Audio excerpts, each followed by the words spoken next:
afternoon, boxing fans. I woke up this morning and it was like the sky was bluer than normal.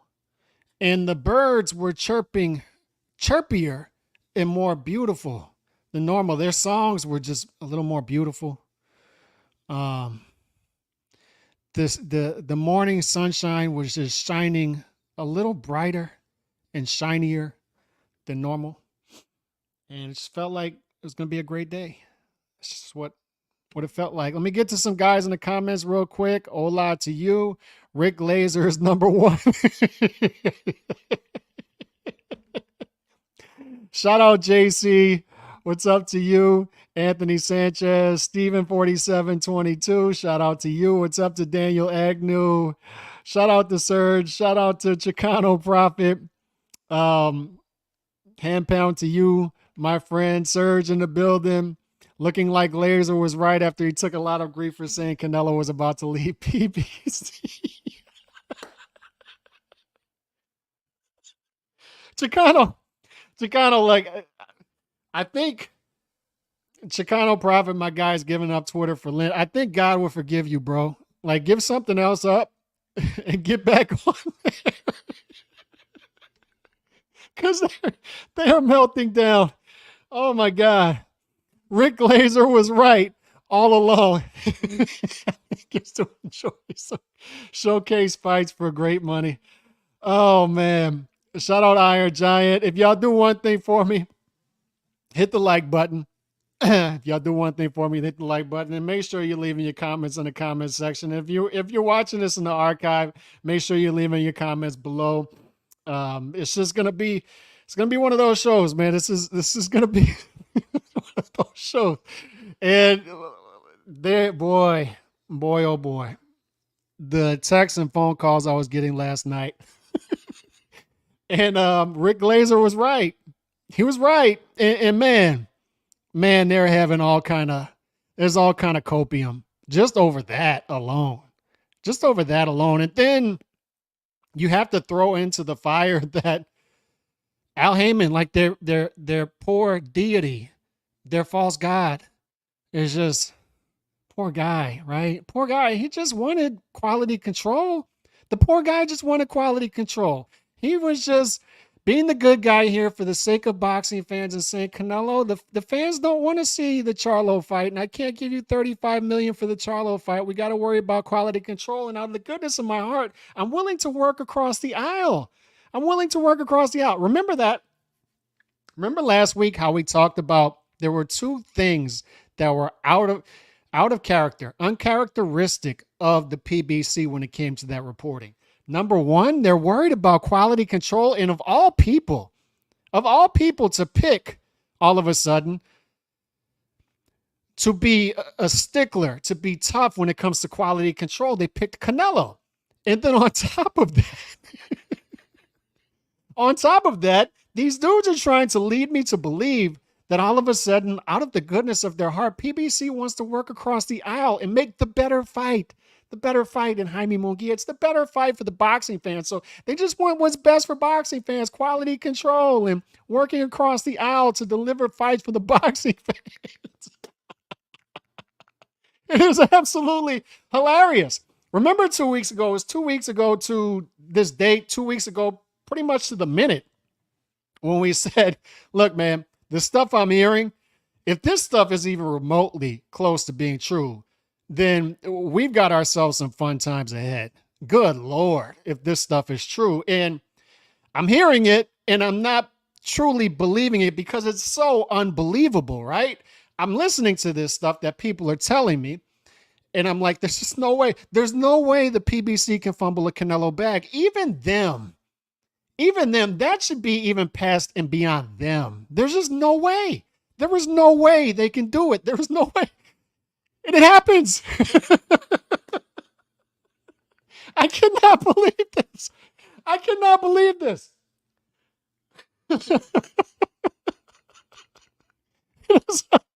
It's unbelievable. And this isn't even fake laughing, fellas. Like, this is real. I put this even beyond them, and they fumble the Canelo bag. It is unreal. It's absolutely unreal. And I have people who've been out here for years, and I've been telling, I've been arguing with these dudes. These dudes are not playing 8D chess. They're not doing it, bros. Like they're terrible. This is a GoFundMe business model. This is awful. This is awful. It's a terrible model. It's a terrible platform. They're playing 8D chess. You don't understand. They're just so much smarter than everybody else. And look at them today. Remember when I brought up on the Thursday show and I said something to the effect of, would you be willing as a Canelo fan and or a boxing fan, just a good old nature boxing fan, to sacrifice a Canelo legacy fight in 2024 for Canelo landing a knockdown punch outside of the ring? You remember when I said that? And I said, I'll just leave that up to interpretation for you to figure that out. You remember when we talked about that? Remember when that came up? And once again, I'm willing to ask you, I want to ask you that question. Are you willing to give up a legacy fight for Canelo in 2024? Possibly. We don't know that for sure, but possibly. For him landing a knockdown blow outside of the ring to the PBC, which in my opinion, and I think good-natured boxing fans who are unbiased, who are outside of that bubble, right, will take what PBC has done the past almost decade and see it as a net negative to the sport by far. By far, this is a cancer of an organization. So this is how I handle it. And we're going to get into all kind of conversations throughout the next couple of weeks, fellas. Is the Berlanga fight acceptable? And what terms is the Berlanga fight acceptable? Is it acceptable in no terms? All this stuff. Because y'all know how I feel about Berlanga. He's mid. I'm watching this Saturday, and I'm watching Eddie, and then I watch that they push him up to #1 mandatory in that sanctioning body. And I'm saying, I see where this is headed. And for the love of God, can y'all stop blaming boxing fans for the ills of boxing? You see all of that going on. Sanctioning bodies, power brokers for years not giving us the fights we want, power brokers for years not putting the fights where they belong, and then you dudes continue to come to rest with good-natured boxing fans. But I asked you this question for a reason last week. Is it better? And you're not going to hear this anywhere else, but I'll present you this question because you're going to have dudes, they can't see the forest through the trees. They're going to be, you can tell those dudes right away, right? Because those are the dudes, their initial reaction to all this news that's dropping this morning is Canelo's ducking Benavidez. And if that's what you're taking from this,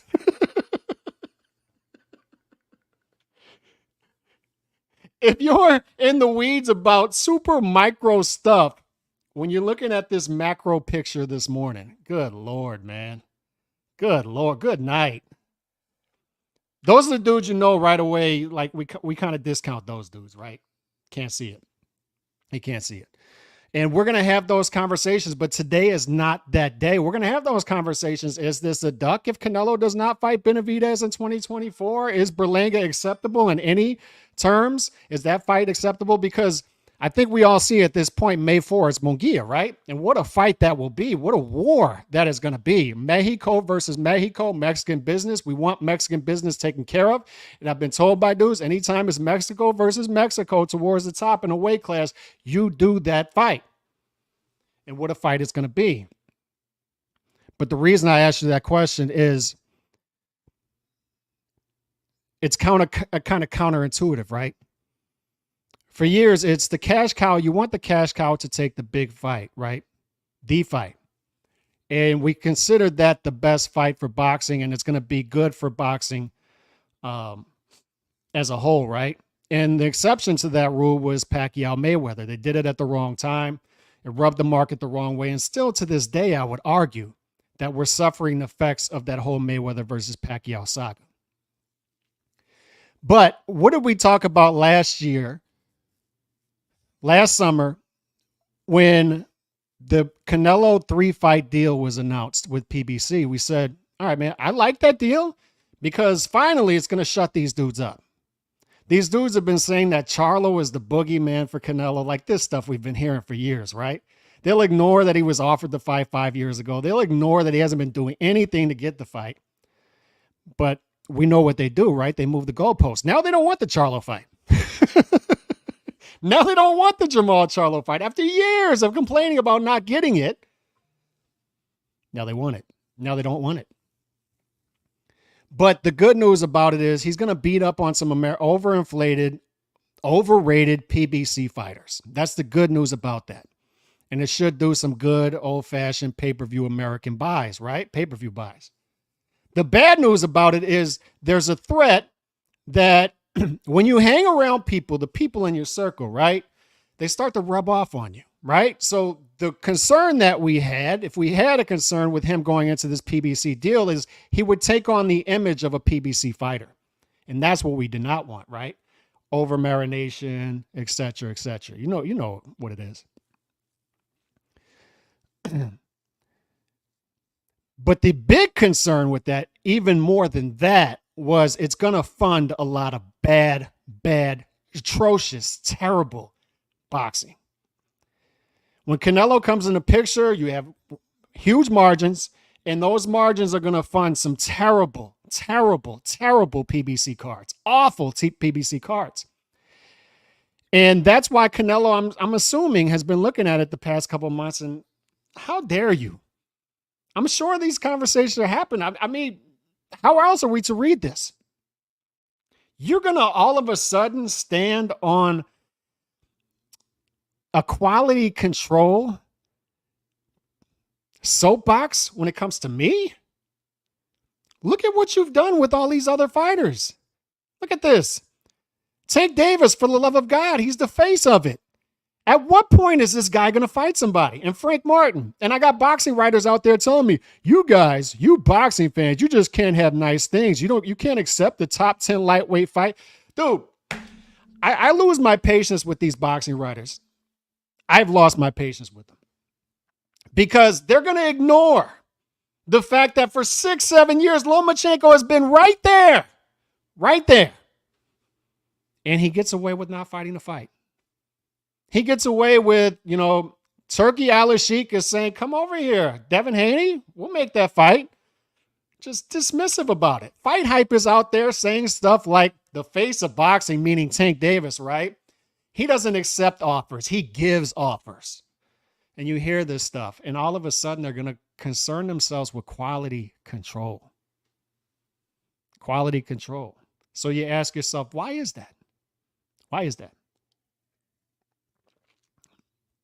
But once again, I ask the question, is it better for boxing if in the meantime in 2024, Canelo plays hardball with the PBC, walks away, and by the way, Bud Crawford also walked away. They're both free as birds. Free as birds. The only thing that the PBC had going for itself. Because now the faces of PBC on Amazon are who? It's Tank Davis. And good, man, exciting fighter. Has a lot to offer inside the ring, but will not step in the ring with anybody that's a threat. And he gets away with it. And this is what my frustration once again with the boxing media members is they're allowing this dude to back into a top 10 pound for pound rating. There are no gatekeepers anymore. He just backs into it. He gets away with it. And I can't stand when these dudes, it's a pet peeve of mine. I just put it on Twitter. It's a pet peeve of mine when these power brokers create a market and then they cannot navigate this market years later. And then they complain about how they can't navigate the market that they created. You're going to concern yourself about quality control all of a sudden when it comes to Canelo Alvarez? Are you insane?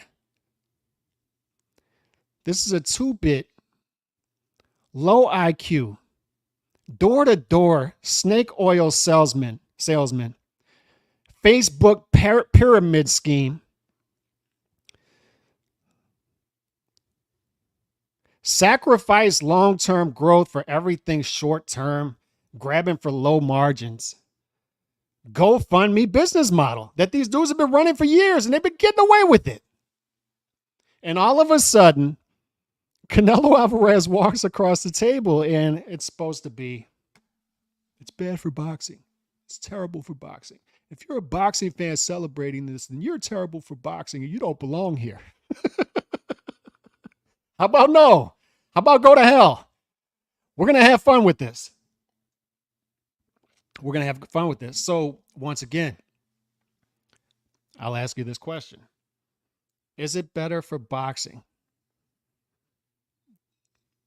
Would you be willing to sacrifice a legacy fight in 2024 for Canelo Alvarez, knowing that Canelo Alvarez just saved us from some atrocious, absolutely atrocious boxing cards that were going to come behind it? Absolutely low quality, wide betting odds, cards, and fights that we all knew the result of before they happened. And he walks away from the table, and now they really have to worry about quality control. Now they really have to concern themselves with such things. Good Lord, man. Do y'all understand what just happened? Canelo and Bud, and this was the funny part, is Canelo and PBC mutually agreed to go separate ways. That was my favorite part about all of it. They mutually agreed. Rick Glaser was right from the beginning. And I don't want to see these dudes getting the weed with semantics. Oh, Rick actually wasn't right about this because of this and that. No. Rick Glaser was right. And Rick Glaser is doing the job of dudes who get paid to do this job who are either incapable of doing it or too corrupted to do it. Rick is doing it. And then you're going to have boxing writers come weeks later, not even credit the source, not even credit Rick Glaser, and drop something that looks like a press release from the PBC. They mutually agreed to part ways. Imagine thinking that the PBC mutually agreed to part ways with Canelo Alvarez. Are you insane? This is hilarious. This is absolutely hilarious. And I'm glad it's happening. And I'm not going to sit back here and pander. I'm not going to sit here behind this microphone and pander and virtue signal from like you're going to hear from other guys and say, and by the way, some of these dudes I'll see at fights and I know them personally and they'll tell me things. We'll be talking openly about what a mess, what a disaster the PBC and their business model is. And then I'll see these dudes go on Twitter or X and say things like, well, we can't be biased about this. This may be bad for boxing if the PBC disappears. That's the type of dudes out there. Not going to call them out personally. It is what it is. Y'all remember when PBC gave Canelo Fighter of the Year last year?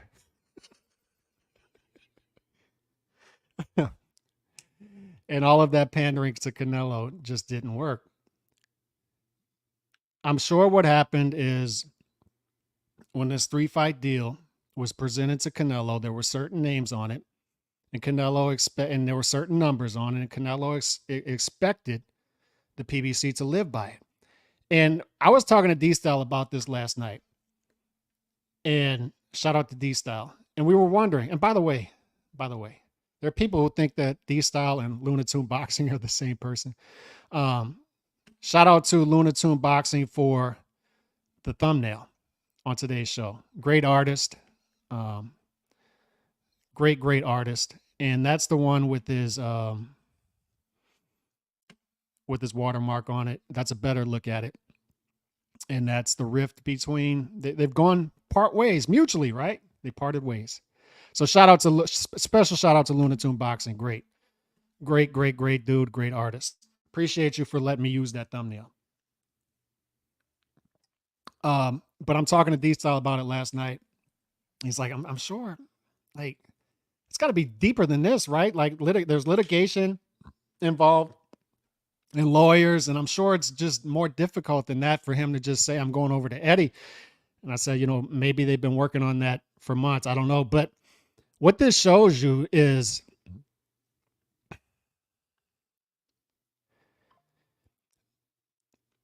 Canelo must have great lawyers, obviously. But it also shows you that he had something ironclad to get out of this deal. And I'm assuming that they offered him certain fights, certain names, especially on the first two. And we talked about on this channel how we thought that Benavidez would be the third fight on this deal. That's how PBC works. And he's offered these things. He's offered the world by the PBC to get him in the stable, right? And then the PBC comes along. They shockingly lose the Showtime deal. And they're so shell-shocked by this, by the fact that they only have one fight on the schedule in the first quarter of 2024, and it's Keith Thurman headlining it. That's how shell-shocked they are. And I'm being told by dudes that PBC's out here playing 8D chess, and that they've got the greatest platform, 200 million people, and 200 million people are going to be watching boxing.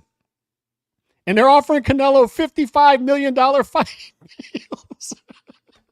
And dudes are doing 5-hour lives on Canelo being offered $55 million by Benavidez because Samson with his 27 gold chains came out and said it. But I'm assuming certain names were thrown out there for the first two fights. PBC pulls back on that. And on top of that, they don't have the money and guarantee to give Canelo for those first two fights. I'm assuming that's what it is. And he's free to walk. And Bud's free to walk. And Canelo and Bud walk because they're intelligent. I'm sure the PBC came to Canelo and said, we can't do the Maul fight. After years of saying, after years of the disparagement out there, because what have we said about Canelo and Bud? The odd thing about it is they were the two biggest, as of up to yesterday, the two biggest fighters in PBC's stable. You can argue Tank bigger than Bud, fair enough. But two of the top three, right? But the ironic thing about that is, for years, for almost a decade, these dudes have been disparaged by the PBC, disparaged by the PBC's fan base.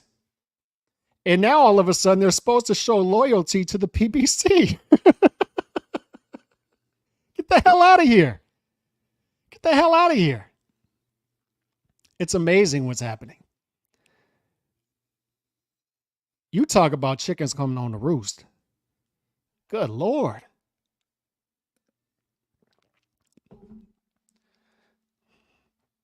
I'm sure the PBC came to Canelo and said, we're willing to do the Munguia fight.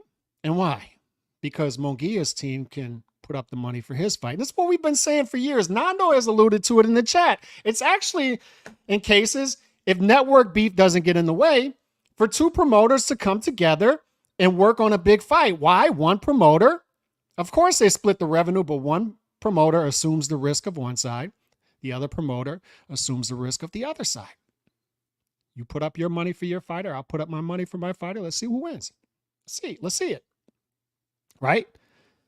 But with the PBC, that hasn't worked. They want to do everything in-house. And now, uncharacteristically, they want to reach across the aisle to make a fight with Jaime Munguia. And I'm sure Canelo is saying, why do I need you to do a Jaime Munguia fight? Why do you need to be in this equation? I'll just go over to Eddie, who I'd prefer to work with anyway. He's with the Zone. Oscar's over there with the Zone. We'll just make the Munguia fight on my own. We'll just make it over here. Why do you need to be involved? I told you who I wanted. You told me that was acceptable at the beginning. That's what we worked off. And now all of a sudden, you're worried about quality control and working across the aisle? No. And this all calls into question, how much money do they have in the budget over there? Is there a budget? My guy Joe Habib, ringside reporter, did a show last weekend, getting in the weeds. Is this a rights agreement? Is this a time buy? Look, man, people need to be asking those questions. And Beeb and other people, shout out to him. Great. But they're going to be out there saying, nobody gives the budget. Nobody gives the budget. Well, we need to see it. We need to know what's going on. Because they don't have a track record to be believed on face value. They don't have it. They've lost every network they've worked with. How is this difficult to understand? And we're supposed to assume that everything is great with Amazon. We're supposed to believe everything that's being told to us from over there. No, with Top Rank, I don't need to know what the budget is. They're working. They're getting it done with ESPN. They're giving me fights. They have an actual fight schedule. The Zone, same thing. Things are working now. The Saudis are going to come through with fights. We get that. What is going on over there? What is going on with the PBC? Why do they have one fight on the schedule the last day of the first quarter and Keith Thurman is headlining it? Why? Why? And why did they do a press conference that wasn't even shown on Amazon? Why is this happening? Am I in the twilight zone for asking these questions? These are fair questions to ask, right? Where's this budget you're telling us is out there? And they don't have the money to pay Canelo? Are you insane? I cannot believe, fellas, like, I talked about it 2 weeks ago. You know, we talked about that, right? We talked about if this stuff is true, what I'm hearing is true, and this stuff is happening. Good Lord. Good Lord. But even I said, I don't think the PBC, even them, as much of a critic as I've been of them, I don't even think they're capable of fumbling the Canelo bag, and they do it. And I'm supposed to believe that they have this budget. Where is it? So now Canelo is free. Bud is free. And we'll get in the weeds, fellas, eventually about which fights are acceptable. Is Berlanga acceptable under any circumstances?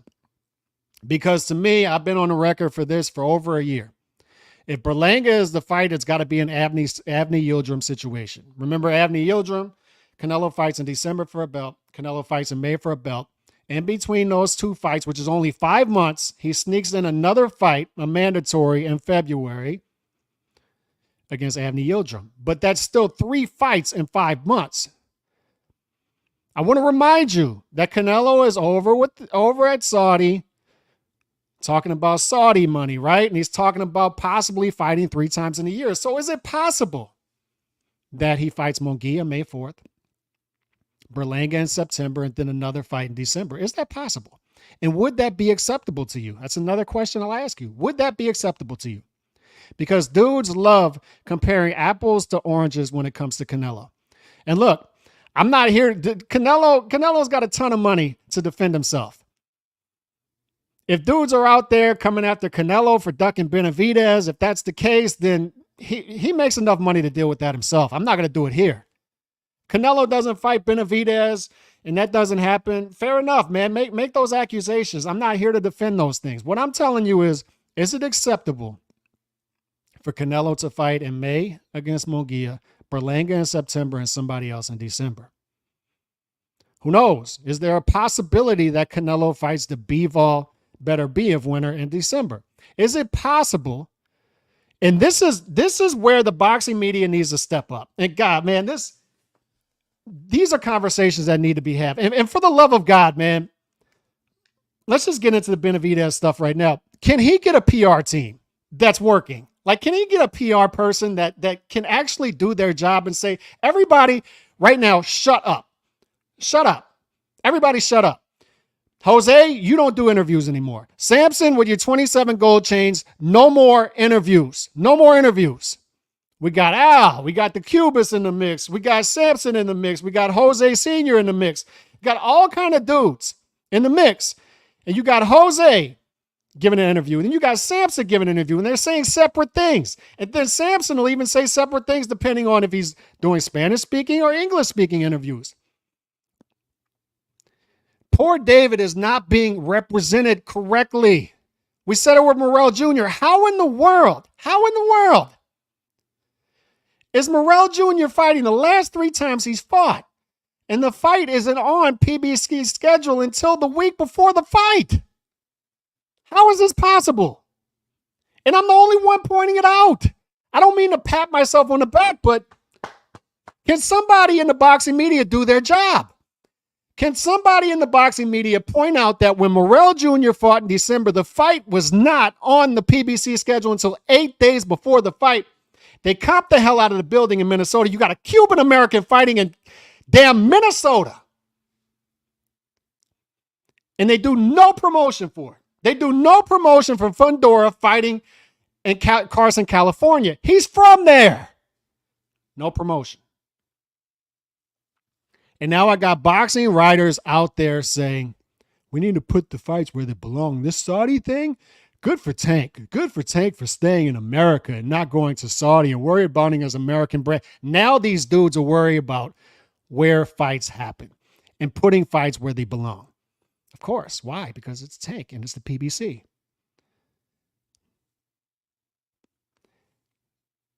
David Benavidez needs a PR person to get things under control. And look, we can have these conversations and you have fair points. Like people will have fair points and say, like, why don't we just do Canelo versus Benavidez in May? These are conversations that need to happen. I'm not going to get out here and blindly defend Canelo for everything. It's not going to happen.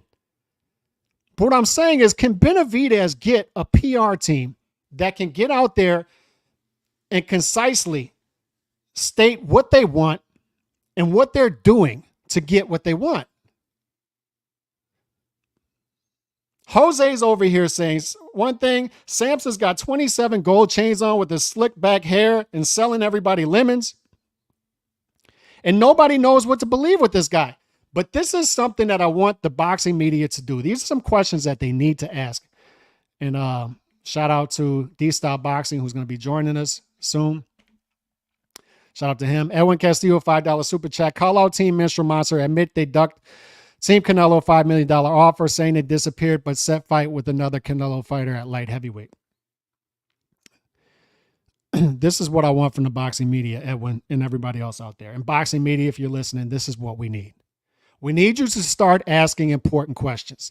We need you to do some actual investigative journalists and stop getting outperformed by a dude who's not even a journalist. Shout out to Rick Glaser. He broke the two biggest stories of the past couple months, and he's not a journalist. And I got journalists quote tweeting me and making excuses for journalists. I don't want to hear it. I don't want to hear it. And I don't want to hear power brokers complaining about, I can't navigate this current market, when you're responsible for the market in the way it is. Go to hell. Deal with it. But these are questions that these boxing journalists need to be asking and need to stop. They need to stop expecting people like us to ask these questions, because D-Style was out here asking this question and catching flack for asking this question. And finally, you had some channels pick up on it, and they were shamed into asking these questions of guys like Samson. And it's, are you willing, as the B-side, by far, remember when Canelo fought Caleb Plant, and you remember why that fight was not on Mexican Independence Day weekend? It's because the PBC played hardball with Canelo. They said, we're not going to the zone. We're not going over there. You got to come over here. Listen to Fight Hype, right? Fight Hype will say, Tank, the face of boxing, does not field offers. He gives offers. He points and you jump. When it comes to Canelo, it's not the case. When it comes to Canelo, you want that undisputed fight, you want that last belt, you go over there to Showtime. Why? Because Showtime has better production value, or whatever they were saying. And he does. And he does. Billy Joe Saunders, 22-foot ring, give it to him. We've talked about how Canelo is a generous A-side, right? And it's used against him. And I'm sure they thought it was going to be used against him here as well. But D-Style started asking the question because nobody else was asking it. And it was mind-blowing at the time. How is nobody asking this question in the media? You got these dudes popping up everywhere. Samson is everywhere. He's doing everybody's channel. Dudes are running a train on Samson interviews. You do a Samson interview. Samson, I felt like I was at the Oprah show, right? Samson interview for you. Samson interview for you. Samson interview for you. Samson interview for you. Everybody's interviewing. Everybody's getting a piece of the dude with 27 gold chains sitting back with his slicked hair, telling people how he marinated a fight for 5 years that did 49,000 pay-per-view buys. And dudes are not asking follow-up questions. But I'm seeing this dude and seeing Jose Sr. go everywhere and do interviews, and nobody's asking him this simple question. Is David Benavidez, and this is when Canelo was a free agent, right? Is David Benavidez, if Canelo decides he wants to work with Eddie Hearn, because it's his right to do that. He's the A side. He works with who he wants, right? Remember when Floyd was the cash cow, right? And Floyd said, be your own boss. Leave Bob Arum if you want to fight with me. But nobody's asking David Benavidez at the time, are you willing to go over to the zone to fight Canelo? And D-Style is asking this question, and even dudes that we do podcasts with are calling him biased about this. And it's a simple common sense question. Is he willing to go to the zone to get the biggest fight of his life that can make him a star? And finally, someone is shamed into asking the question. They ask the question and the answer is no. And this is acceptable. No? You're not willing to go to the zone to fight Canelo Alvarez. Is that your answer? You're willing to be used as a fighter as platform protection. Your advisor is advising you against what's best for you as a fighter because he wants that fighter over here by him. I don't know, maybe not, but that seems like it could be, I don't know, a breach of the Muhammad Ali Act. I don't know. Another question that needs to be asked by the media. I don't know. These dudes, man, and I hate, like, I know some of these dudes, but it's chronic, like it's chronic. The boxing media right now is chronically bad. And we need to start talking about this. We need to start talking about how terrible they are. And this is another example of it today. Is Rick Glaser was right. And you had boxing writers at the time, 2 weeks ago, call him crazy. Minnesota so bad, Glenn Jennings said never again. There you go. D-Style Boxing, $2 super chat. But these are questions that need to be asked. And D-Style was the only one asking it. Are you willing to go to the zone to get a Canelo Alvarez fight? And now that question needs to be asked. And we shouldn't be forcing these dudes. We shouldn't be shaming them to ask this question. It's a very simple question. This should not blow up a Canelo versus Benavidez fight. It's that simple. Benavidez, if he wants to take control of his career, needs to tell everybody around him, shut up. Shut up. All of you. Silence. Silencio. No more. And Benavidez needs to come out, take control of his career like Stephen Fulton Jr. last year and say, no, I'm not doing that. I am willing to go over to the zone. I dare Canelo to fight Berlanga before me, because I am willing to go over to the zone in September and fight Canelo. I, David Benavidez, am willing to go over to the zone and fight Canelo Alvarez in September, and this will make this much easier of a process. And at that point, nobody can defend Canelo Alvarez for not fighting David Benavidez in 2024. It's that simple. For the love of God, take control of your career. And that's what I got. D-Style, jump on whenever you want, bro. Let me see what we got. But that's it, man. Like, God, man, there's so much to talk about from this. And when I see dudes get locked in on micro stuff, when you have this macro of an issue pop up this morning, and it can have so much of an effect on boxing on a macro level, and they're missing it. They're missing it. I'm not going to put words in D-Style's mouth. These are my words. I've felt for a long time, and I've made no bones about it. I'm not going to pretend to be unbiased and virtue signal. I think PBC is a cancer for boxing. I think they've been a net negative by far. And I would much rather see what could end up being a death blow to PBC over time and have them reel over this decision by Canelo Alvarez than anything else that's out there. That's just me. And another question that needs to be asked is what's going on with this March 30th card? I'm seeing no promotion for this fight. D-Style, who is calling this fight? What's the production team? When are they going to roll out marketing for this? Is there going to be an all access type of show? What's going on? Why was this not on Amazon's platform? Why are media members not asking these questions? But what is going on with this March 30th card? That is 5 weeks away. 5 weeks away. And are you really going to do Benavidez versus Vodzik on pay-per-view in June? Good Lord. This is a mess.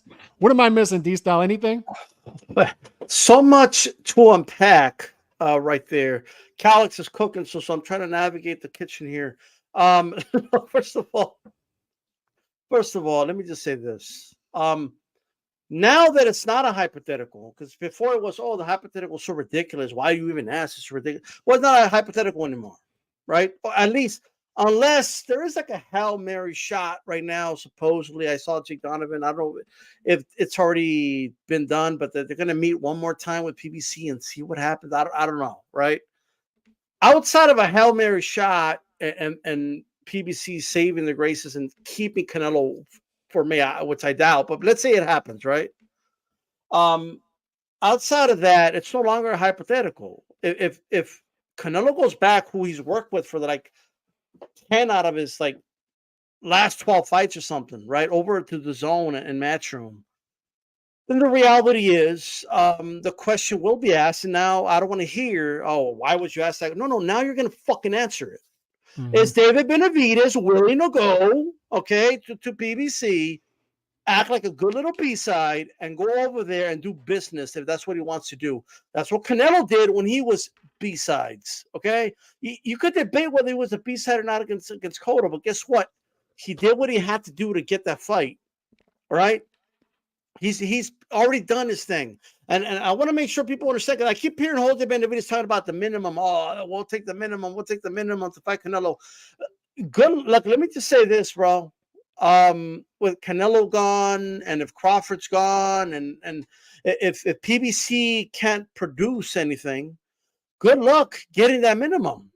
Because if no one's able to afford it, you may just have to move on. A lot of these guys may not get their minimums. If there's no money to pay you that minimum. If you don't generate it in pay-per-view, you don't generate it at the gate, and if no one's willing to subsidize it for you anymore through a network, how the fuck are you going to get that money? So when Jose Benavidez says things like, we fight for more money than what Canelo offered us, even if that's true, you don't generate $5 million. I want you to show it to me. Okay, where you generate that type of money. Please show me. I want to see it.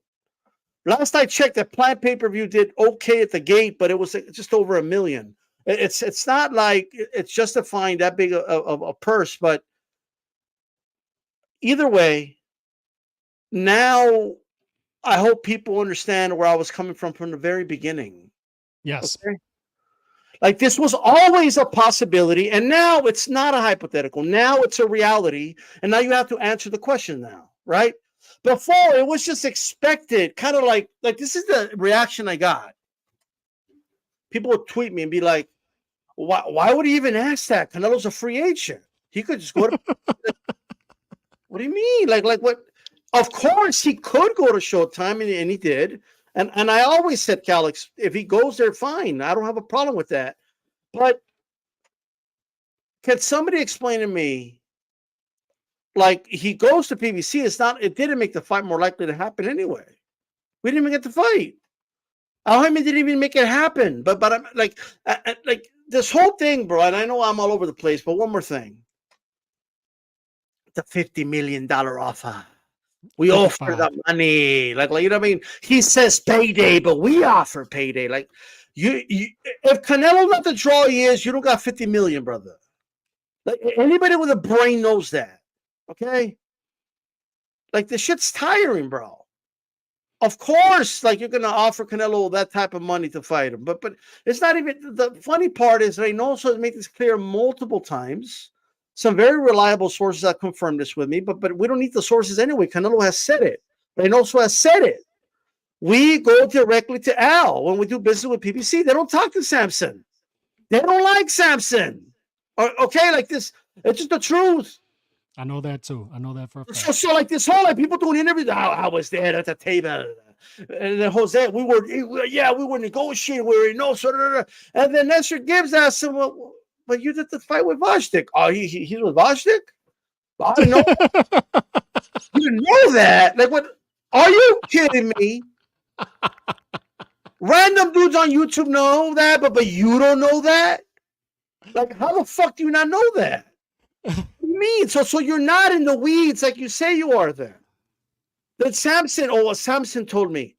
Samson never told you? Hey, by the way, we're talking to Reynoso. Like, just FYI. How in the world does a manager of Benavidez not know that Vodzik is with Eddie Reynoso? How is that possible? I mean, it's crazy, right? Now somebody I know, because there's some insiders are going to get all technical and be like, well, his manager's actually this guy, and it's not really like, shut the fuck up. The dude is going around, like a lot of dudes apparently do, acting like they're the manager, okay? And it's not that hard to believe he's the father. You're telling me right now that he didn't know that Eddie Reynoso worked with Voshtik. They had no clue. You can't be serious, bro.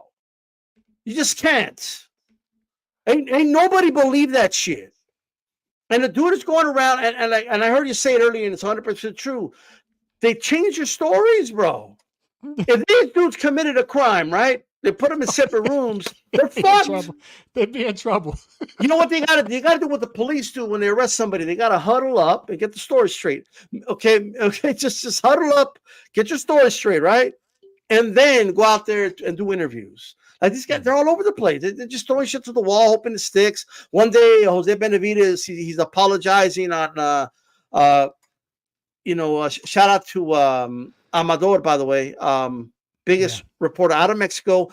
When he was on his show, he's a very pro Canelo channel, okay, but he's also pro Benavidez, right? Yeah, yes. Yeah. And since he was on that platform, all of a sudden Jose was like, oh, we love Canelo. We know Canelo's a warrior. We were trying to make him mad so we could make the fight, but he didn't get mad. But it's okay. You know, we respect Canelo. I apologize to him for what he said. The next day, he's on an anti-Canelo platform. Oh, yeah, he's a coward. And I'm tired of being told, like, whatever. The whole thing is stupid, bro. David needs to get a control of that situation, man, because they're a mess. They have too many voices speaking. They're saying too many things. I want David to come out, because we've said this often, D-Style. We both are fans of his style, and we're both fans of what he's been doing the past year and a half. There's no reason for us to not like the guy, but the voices are out there, and they're too out there, and they're too all over the place. David needs to come out and say, this is specifically what I want. I want Canelo. I'm willing to do anything that I can to, and he's starting to do that, right? And he's starting to fight the fights. It's good. But what he needs to say is, I am willing to go wherever to get that fight. I am willing to go, even if the media members are not, they don't have the ball sacks to ask these questions, right? Because they don't want to make anybody mad. They don't want to pander. So even if they don't, David Benavidez on his own has to come out and say, I am willing to go to the zone to fight Canelo. And this is... Yeah, you and I have said this, dude. We're not going to get in the weeds about David Benavidez' pay-per-view numbers in order for him to earn the Canelo fight. He's earned it. We're there already. But we're told all the time when it comes to every other fighter that this is the way it works. But when it comes to Canelo, it's not. Canelo, if he wants to fight Caleb Plant, he's got to go to Showtime. Even as the 95-5 split, if we're working off of real numbers, right? Mm-hmm. David Benavidez, same thing. Why is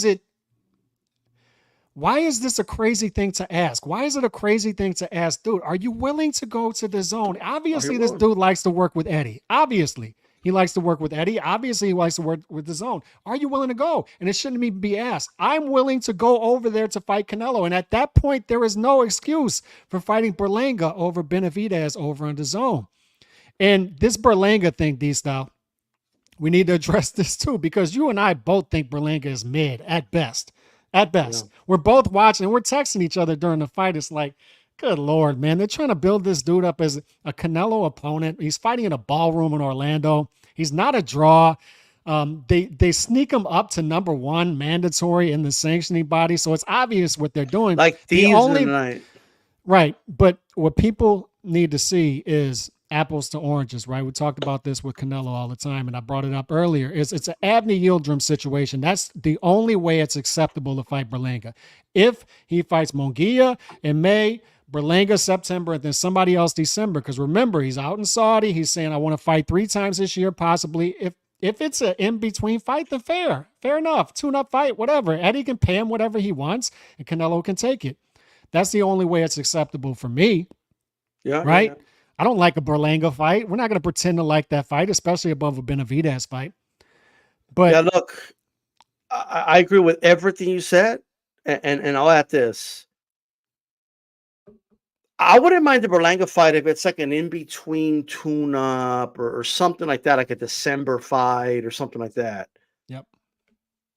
What he said before that, when it comes to David Benavidez, he needs to come out, and the words out of his mouth need to be, I want Canelo. I'm going to chase him. I'm going to hunt him down. And if I got to go over to the zone, I don't care if it's Matchroom. I don't give a shit if it's under De La Hoya, Golden Boy, which is unlikely, but still, I don't care what it is. I am willing to fight Saul Canelo Alvarez. I would take it a step further. I'll take whatever you're paying Berlanga, and I'll fight you. You say something like that, right? There's really little room for Canelo to justify not fighting you. I'm saying that as a Canelo fan. I'm saying that as an objective person. You will leave him little room. But if you say things like, if you allow Samson to be, now we loyal to PBC, Canelo needs to fight us, we put the money. Like you're missing out on a big legacy fight, and it's not going to happen. Take all the obstacles out the way, bro. Take them out of the way. And you're not in a position to dictate. You never have been. I don't give a shit. Like, it amazed me. Like, bro, Canelo wanted that damn undisputed so bad, he bent over backwards for PBC. All right? When the zone offered Plant 10 million, that motherfucker should have taken that offer. Like, that was 10 times more than Plant's ever made. He was offered that money by PBC to fight Canelo on the zone, but they played hardball. Oh, no, Canelo needs to go to PBC. Canelo needs to go do it. Canelo this, Canelo that, right? This time he finally went over there, and obviously the fight didn't happen, and there's always finger pointing. But let me tell you something. It's hard to have sympathy when I hear all these inaccuracies. All I could do is voice my opinion that I don't like, despite all that, Alex. Despite the inconsistencies and the lies and all that shit, I still want the fucking fight. Me too. And Me too. David, he's the captain of the fucking ship. Steer that ship towards Canelo. Tell everybody else to shut up. Tell Jose, tell your dad, and look, I know these are difficult things to do. I don't want to make it easy, but Dad, no more interviews. Samson, for the love of God, look, I got 2 gold chains, but this dude's got 27 gold chains on. Take off some of those gold chains. This dude's out there looking. This dude's out there looking like Mr. T, doing these interviews, and he's saying multiple things on multiple platforms. It's too confusing. Yeah, but when he's on there, right? Let me point this. This was a Spanish interview, so he's on there with Juan Manuel Marquez, right? Love Marquez, legend, but everybody knows. Yeah. Like let me just put it, if Canelo was convicted of a crime and they needed a jury, right? And Marquez was like one of the people, a potential juror, he would be excused. like we're not gonna have not this guy. He'd be excused right away. Him, Paulie, and Teddy would all be excused. They're not gonna let him. Like, are you kidding me? He ain't gonna be innocent until proven guilty. Like, are you kidding me? Yeah, but here's the thing. So Samson's there, right? This is Spanish. This is what he said. He goes, yeah, Juan Manuel, he proved better than Canelo, being a real warrior. He went to Indonesia for little money because he's a real champion. But Canelo's not willing. No, you see, that analogy applies to you. The one that needs to be willing to do what Marquez did in that situation is you. Not Canelo. You're the one that's the B side and needs to go, quote unquote, travel, even though you're not really traveling. He'll fight you in the US in Vegas, right? You're the one that needs to do that. Okay. So Marquez there, like nodding his head. Yo, Marquez, why don't you tell him to do that? Like, why over here? Like, yeah, Canelo needs to be willing to, whatever the demands are. No, that's not how it works. It's no longer a hypothetical unless, like I said, it might be a Hail Mary shot. We'll see, but it's not looking very likely. And I'll say this: all the details about, like, I understand that there's missed, like, what Glacier said wasn't 100%, and I get all that, but the main part of it was true. Yeah. Canelo's going to be gone was true. Like no matter how you slice it, dice it, the dude is gone. You know what I mean? He's out of there. And they're in trouble over there because if their lineup is, and we're going to see what's going on with March 30th pretty soon, but if their lineup is Keith Thurman versus Tim Tszyu, as much as we love Tim Tszyu, and a month ago I had somebody telling me, look, I hope Glenn, and they are a smart team, but I hope they know not to sign any long-term restrictions and deals with PBC. I'll just leave it at that. But if their schedule is that card March 30th, and then Tank versus Frank, and then Benavidez versus Vodzik, good Lord. Good Lord. And that's what people are missing. I know, I understand. Are you making a $5 million minimum for that? I mean, are they going to lose money? I understand on the surface, people want to go after, look, I would just want the fight. I want the fight. And a lot of these dudes are doing that for a specific reason. They're trying to diffuse the argument because they say the opposite of that and explain things away with the PBC 99% of the time up to this point, right? But all of a sudden now they just want to see the fights and they want to see the better fights, right? But when it comes to this specific issue, we've talked about this a lot, you and I.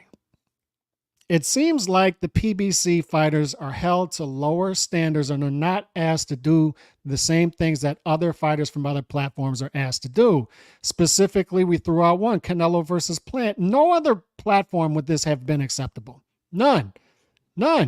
Would it be acceptable for an A side by far to be asked to go fight on the other network? And we can throw out many examples like that. Many 100%. Examples like that.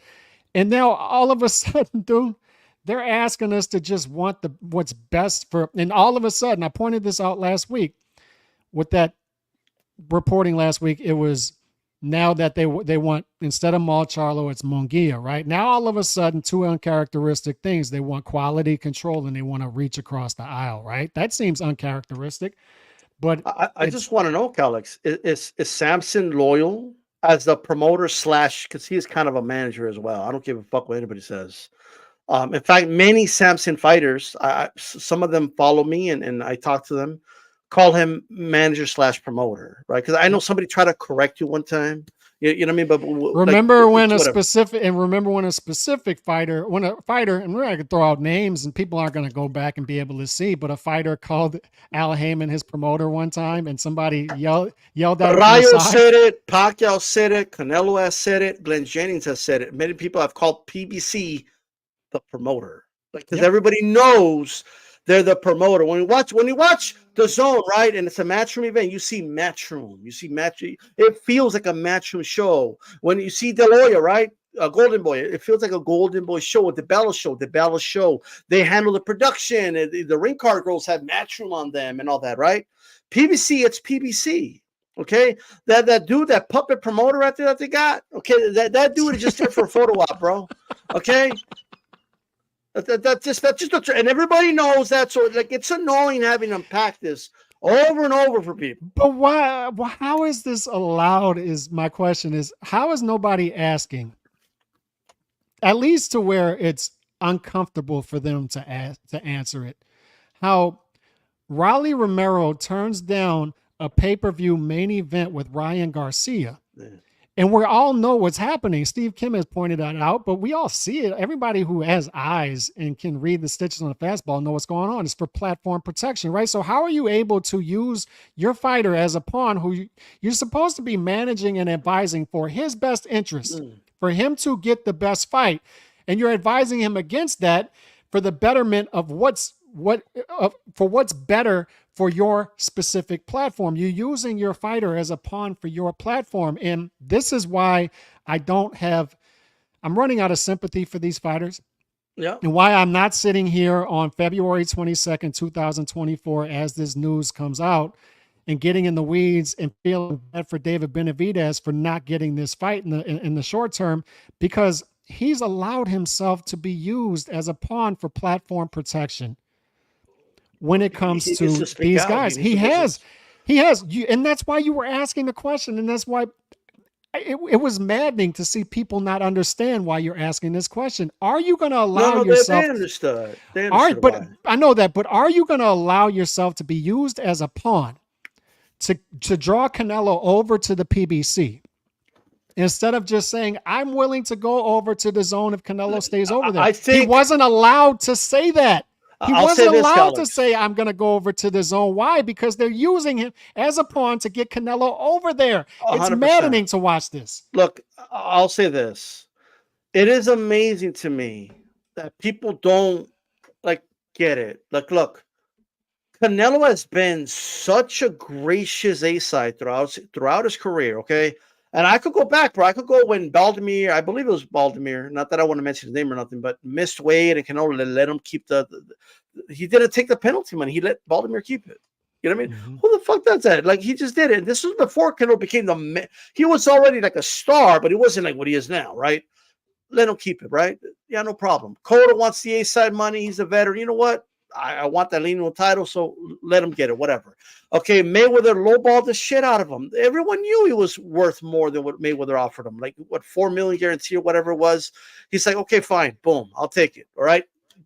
Does similar numbers to the De La Hoya fight. I mean, it's just like that. According to Roberto Diaz, he took half the money to fight Austin Trout, right? He took half the money to fight Austin Trout.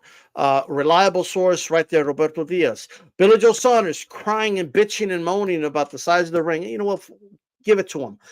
Are you kidding me? Just giving like an advantage just like that when he didn't have to, quite frankly. All right. Eddie Hearn's like, he wasn't even finished talking. He said, yeah, give it to him. It doesn't matter. Right. Caleb Plant, they offered Caleb Plant $10 million. Like, no, you got to come to PBC. He goes over there because he wants a damn belt, right? He goes to PBC, all right? And this was before we had pay-per-view on the zone, by the way. We would have gotten that fight for free, just like the Billy Joe Saunders fight. But since you had to go over there, we had to pay, $89.99, whatever it was, because PBC wanted the event. Whatever, okay? My point is, guy after guy making $6 million, $10 million, making 10 times the amount they've ever made. When guys had to pull teeth to get $3 million out of Mayweather, all right? When he was the A-side, Robert Guerrero got I think $3 million guaranteed or something. So did Maidana. Maidana never even got the money, I believe anyway. I don't know if he ever did, but again, they had to pay him another $1 million so he could wear a different type of glove, right? Yeah. So my point is this: Canelo's been such a gracious A-side over the years, right? That when he does something like not wrong, but he's stern on something, like it shocks people, right? So he's such a gracious A-side, even his critics unknowingly agree by saying things like, oh, but why would Canelo demand David to go to PBC? He could just go to PBC and fight him. Canelo's willing to do that. He's a free agent. He can go over here. He can do whatever he wants, right? He's in that position, Canelo. But they don't even realize that you would never say that about Mayweather. You would never say that about Tank. You would never say that about a lot of fighters that have been A-sides. You just wouldn't. Canelo's willingness to go anywhere is not like normal, all right? And the reality is, if he feels more comfortable with Hearn, then that's where he's going to go. And you know what? You're just going to have to live with it. And that doesn't mean the fights are dead. It means PBC fighters have to be willing to cross the street, okay? Like, everybody was okay with Ryan Garcia crossing the street. And not only did he cross the street, it was a catch weight. Not only was there a catch weight, there was a rehydration clause, right? And not only did they do all that, Leonard Allaby still got on the stand and was like, yeah, we A-sided the shit out of you and threw it in their faces how they did it to them, right? That's just the truth. When have you seen Canelo do that?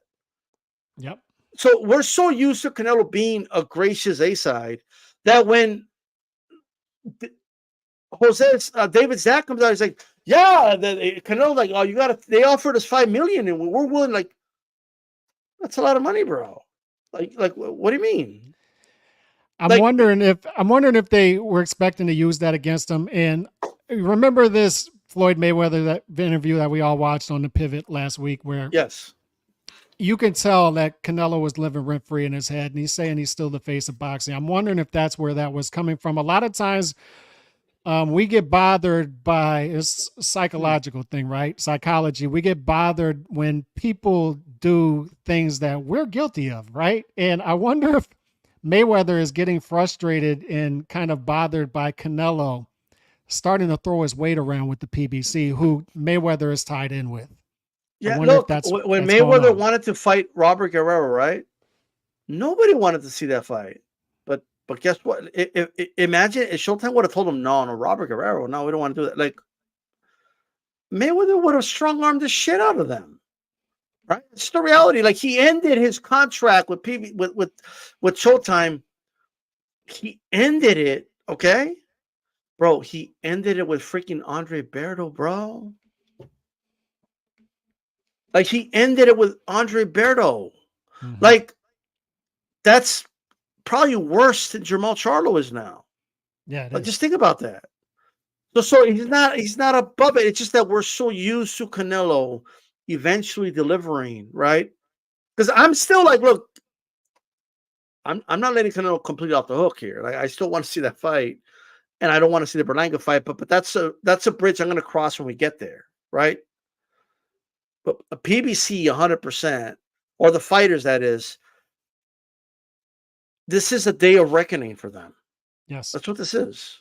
I'm Right? sure they're all having uncomfortable conversations with their managers as we speak. As we Yeah. speak, as they see this. They all expected Canelo to fund some shitty boxing. And this is what they've all come accustomed to. And I got to give you and Beeb credit for this. You said that there was going to be a harder reset. I thought there was going to be a softer reset. I thought there was going to be more of the same, just different faces, right? Different platforms. But this is looking like a hard reset. And a lot of managers are answering tough phone calls right now. Why? Because they all knew Canelo was going to bankroll. His money was going to bankroll. Those margins were going to bankroll a lot of those mismatches, and high minimums that they've become accustomed to. And now those are going away. And now we got to focus on quality control. Now you got to focus on actually generating revenue. And these fighters are not used to it. They're not used to it. So they're having a tough day with this. Canelo is basically telling these dudes, swim on your own. Swim on. You got to swim on your own.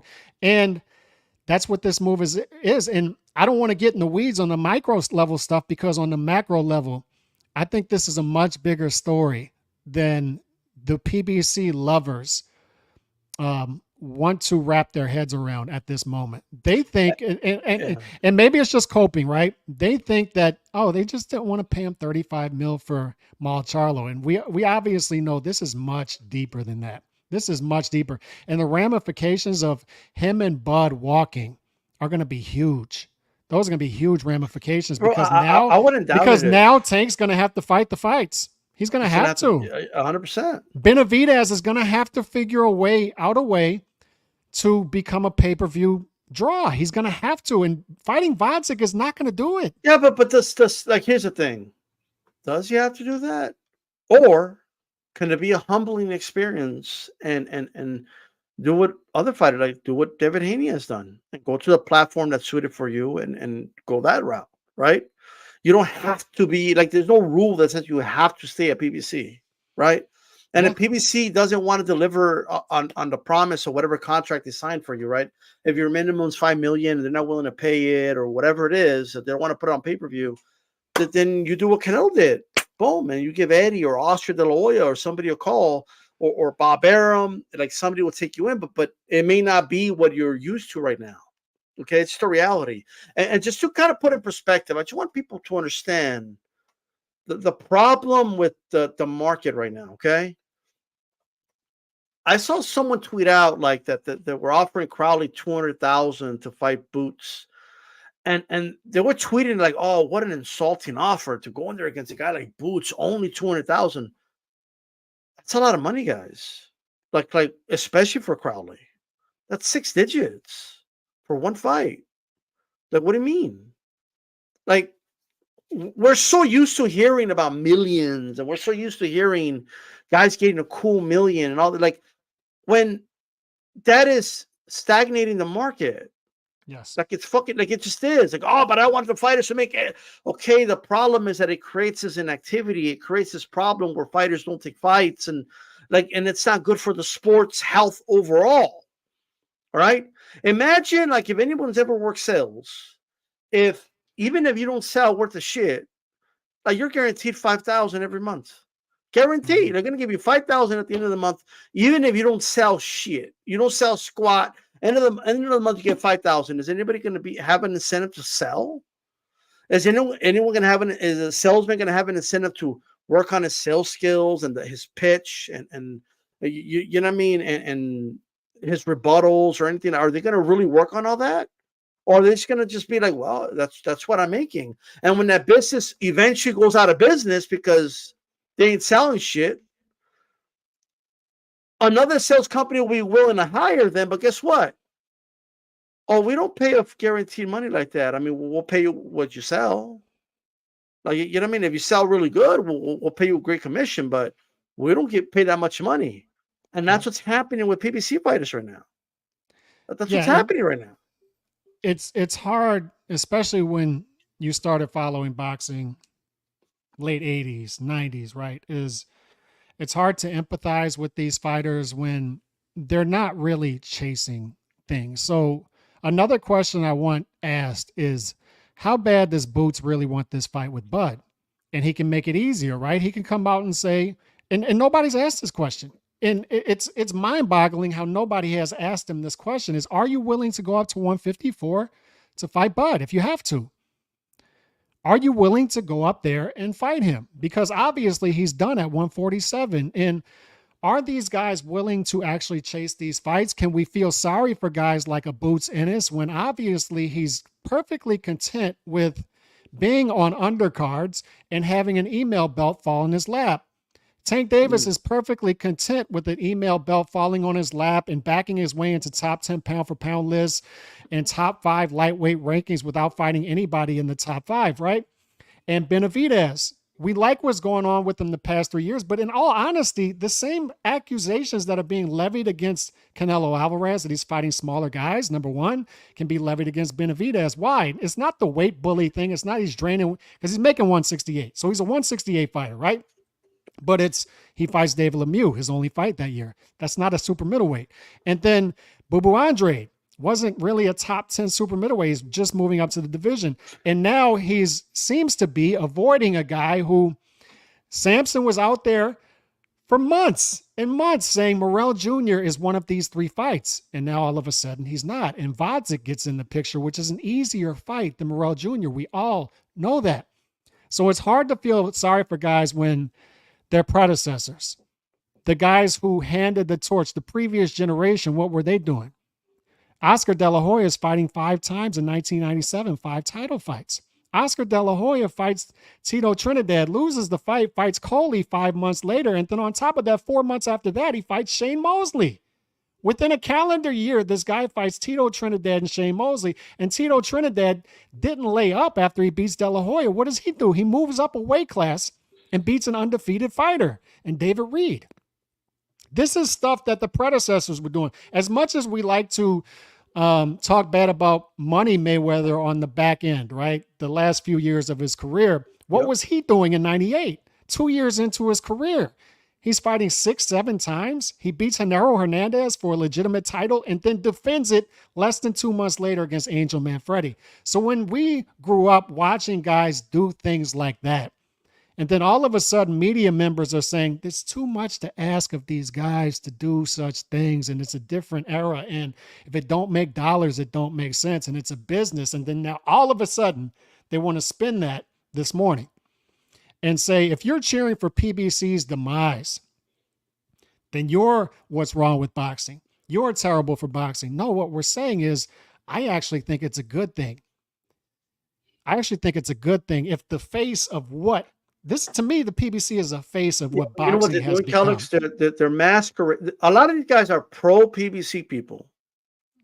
They like to they're projecting like in the opposite direction. They're basically saying you're PBC haters, right? No, you're PBC lovers. Now you may say that you don't pick a side or whatever, but you have a natural preference for PBC, and I notice it in your pattern of behavior. I notice it in what you prefer. You prefer Showtime. You prefer Fox. You were maybe one of those people that were against apps at one point, and you were for TV and cable TV. But times are changing. Obviously, I get, and anybody can change their mind, but that's where it comes from in all reality. And it, like the okey doke doesn't work on me anyway. Me neither. Like it doesn't work on me. Like if you tell me, oh, you the fans are the problem, anybody saying that is somebody that's takes kind of like they have like this heart in their sleeve about the business, and they believe the business is infallible and it can't do anything wrong. And if it's wrong, it's that you, the fans, are the reason for it. Yeah, that's not how it works. Like it doesn't work like that in any business, actually. If a restaurant is failing, Calix, and everyone says their food is shit, can you really blame the customer? Like you weren't failing because you're not willing to eat our shitty food. We're over here working hard, and then you cheer. They're going to remove the restaurant. Yeah, I'd rather have a better restaurant with better food and not expensive and shit. Like, you know, I'm just saying. Yep. Like with anything else in life, okay? Now look,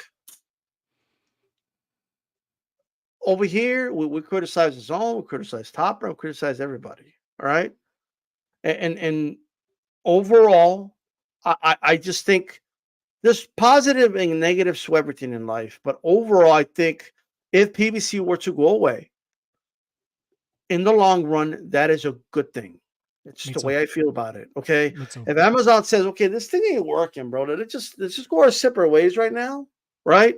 Because at least that leaves the door open for Amazon to do a deal with somebody else. I would feel better if Amazon did a deal with Top Rank or Matchroom, or even De La Hoya's Golden Boy Promotions. I would feel better. Okay, I just would, and they would probably work out a deal where like they have a stable and a farm system, so we could have smaller shows that aren't that expensive that we don't need to put on pay-per-view, but it could put on a sports app or something, on the sports section of that app or whatever. That's just something that PBC doesn't. Their model isn't made for that. It just isn't. So it's whatever to me. I just think it's in the long run, it's better for boxing. It just is. Yes. I think, and to UMB's credit, the harder reset, the quicker and the harder the reset, the better it is for the sport. And this would be a hard reset because I think what's going on today, and this is why when you see dudes get focused on the micro stuff, it's just is maddening, right? Because I think what's happening today is having an effect on a lot of fighters, a ton of fighters. And I'm sure a ton of fighters, managers are fielding phone calls right now. And the fighters are saying, what in the world is going on? And I'm sure these fighters have been putting out feelers because they've been hearing that this could come. And they're not liking what their market value is at the current time. And they need to be blaming the people who have been advising him through this career because they're the reason that their market value is low. They're the reason. They could have been active. They could have been fighting fights. They could have, instead of being used as pawns for platform protection and for the betterment of Al Heyman and Leonard Ellerby and Steven Espinoza and being told, we'll take care of you on the back end. Just trust the process while they're fighting once per year. And now they're finding out that this platform deal with Amazon may not be what we were explained that it would be. And it looks like Canelo is not going to fund this platform. And on top of that, they're starting to put out feelers and see what they're actually worth and see what they can get elsewhere. And these other promoters are like, dude, I don't know why they've been paying you that, but that's not what you're worth. And that's not what we're going to pay you. And those tough, uncomfortable conversations, I'm sure, are what's going on. And that's what we need to focus on the next couple of days. And then when the dust settles, then we'll start talk about Berlanga and all this other stuff. And if the Benavidez fight, if that doesn't happen in 2024, is that a duck? But that's conversations that are a few conversations in the future. The macro thing right now, that's the conversation we need to be having because I'm not going to get distracted. I'm not going to, after years of saying that this organization here is a cancer for boxing, and now it looks like this could be a knockdown blow for them. I'm not just going to gloss over that and get focused on the micro stuff. This is a macro day, and we need to focus on what a mess and a disaster PBC has become. And We've been saying it. I've been saying it. I don't want to put words in your mouth. That the model in its nature cannot work. You can't have a promoter who doesn't promote anything and is also a manager and advisor. It just doesn't work. This It doesn't doesn't work. work. It doesn't work. And it's frustrating to see the media not ask the proper questions and not put pressure on this platform and this organization over the years. And now it's falling. It looks like it's falling. It looks like it's the beginning of a fall. And now they're going to start to put the blame on boxing fans. And why are you guys so happy? Why are we so happy? Dude, we've been miserable with this organization for years. And on top of them not delivering us fights at a acceptable percentage, they'll call you racist and all kind of other stuff for just simply saying you're not giving us the fights that we want. You're That's not giving us the attempts. fights that we Those are need. attempts, Calix. The harassment. That's what it is. When someone keeps following you and quote tweeting, the harassment, the accusations, the calls, stuff like that, are attempts to silence you, to discourage you from speaking your mind. Right? That means your nerves are getting struck. That's what that means. Okay. When people can't handle the truth, then they can't handle the truth. All right. Shout out to Glenn Jennings, by the way. Stay busy, earn money, old school. I agree. That's right. Do you like, if this is the fight May 4th, do you like Canelo versus Munguia? Because look, we both said we want the Benavidez fight, but I'm gonna tell you what, I love Canelo versus Munguia. I love that fight. I think it's an all action fight. I think it's obviously a big fight for Mexico, and I think it's a fight that goes over 1 million pay-per-view buys, and it's going to be a financial success on top of that, on top of being entertaining, and I'm here to be entertained. So do you like that fight? So I like it from an entertainment aspect. Like, it's going to be entertaining while it lasts. I do think Canelo knocks him out. But I also like, and it's one of those, like, I hope I'm wrong, but I don't believe I am. Like, I don't think it's a competitive fight. I'm just gonna be honest. I don't think it is. But Munguia's gonna go down swinging. That's why we love Munguia. Like, Munguia's still gonna be a must-see fighter even after the fight, right? So, like, it's the most acceptable fight outside of Crawford, David Benavidez. But I will say this: it is a distant third. Like, you know what I mean? Like, it's a distant third, but it's still third. You like And it then, third? I actually think I like it second. I like it better than Bud fight. I do. okay, that's fair. But I still think it's David, and there's a distant second, whoever you think that is, and there's a distant third after that. And let me tell you In my why I opinion. like it as second above Bud. And Glenn Jennings is in the chat. We just saw. Shout out to him, and he said we need to get back to weight class business, right? So, and that includes somehow everybody getting together and making Canelo versus Benavidez, and we'll continue to keep the pressure up on that here, right? But when it comes to Bud Crawford, who is now free to do whatever he'd like, and while Glenn is here in the chat, I want to see Bud versus Tim. And I think Tim's done all the right things to get that fight, other than get that fight, as opposed to what we've seen from Boots Ennis, who waits for the belt to fall in his lap via email, right? And that's why I want to see Bud versus Tim. I just love that fight. To me, it's the best fight that could be made at 154. And I hope everybody is working diligently to deliver that fight after this March 30th fight. I think that's a fight that needs to happen for the summer right there. Any final thoughts? Everyone be patient. Let's see what the news is. I want to make sure nobody just jumps into conclusions. A lot of this is hypothetical, but still likely. And who Canelo fights is hypothetical. He may end up fighting somebody like nobody expects. Like nobody saw Jermell last year until there was some rumors right before it, but even then I didn't believe it. Right. So you never know. We'll see. I don't mind a Munguia Canelo fight. Like, I'll live with it. And one point you made earlier, and I agree. I think if it's true that PBC came to Canelo and said, "Hey, we could get you Munguia instead of Charlo," I could totally see. Yeah, like, then what I need you for? Well, why did I come here? Why am I here? Right? And I think more is going to come out. I think Reynoso has denied the claims of that Jose Benavidez and Samson are saying, right?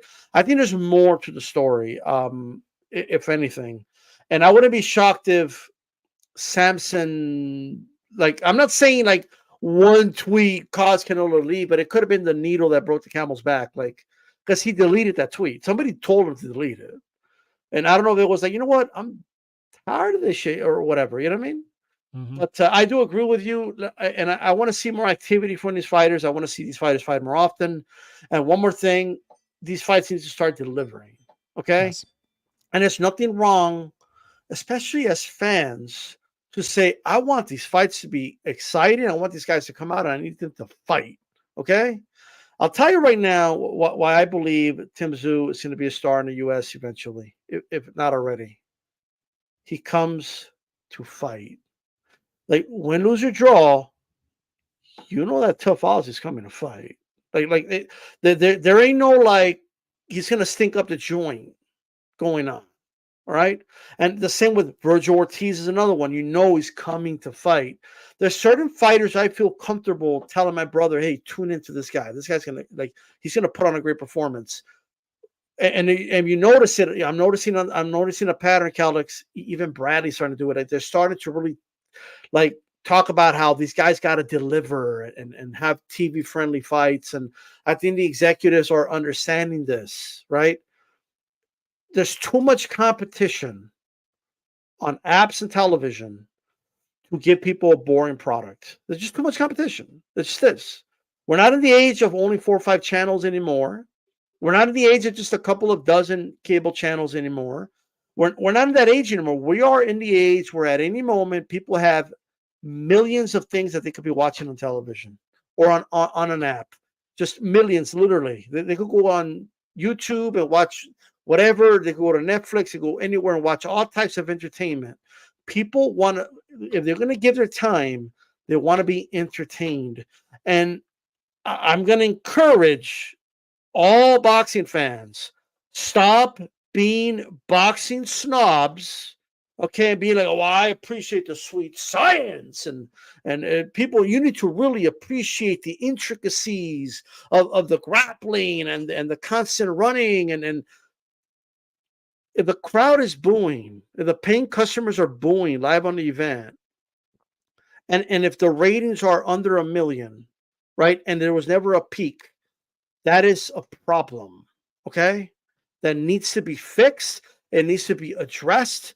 Some of these fights, Calix, I'm glad that we're on when everybody was sleeping, because I just am. So it's time for fights to deliver, bro. I want to see fights deliver. That's why I was telling Glenn the last time on the show that I want to see Nikita Tszyu on an app over here on the Zone or something, anywhere, because he's exciting to watch. I want to see exciting fighters. Win, lose, or draw. I want to see excitement. I want to see fighters come out to fight. That's what I want to see. And I hope the movement continues. I think Canelo is an example of fighters that fight. And we got them in every continent now. I was telling you yesterday on the phone, we got Canelo in North America, right?